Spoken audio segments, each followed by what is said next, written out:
How to join Murder Mystery 2 Discord server. So if you want to join Murder Mystery 2 Discord server, then what you need to do is first, you just need to simply open up your Discord application, or you can also go with your browser.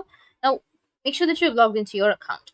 After that, here on the left side, you will have a plus button, which is add a server. You need to click on it, and then just simply scroll down a bit, and then you'll find an option of join a server.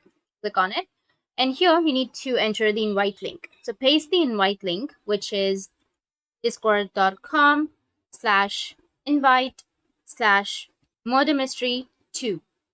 Make sure that you've entered all of the letters correctly, but it's best to get the invitation from the game page, the official game page, to avoid any fake servers. Now, when the link looks good, you need to click on Join Server, which will be on the bottom of your screen. Discord will connect you to your Murder Mystery 2 server. Click on I am a human, and then you will get this kind of interface. Go with I'll just look around for now, and as you can see that you've joined. Make sure that your Discord app is up to date, and that's it. If you found this video helpful, hit the subscribe button, and thanks for watching.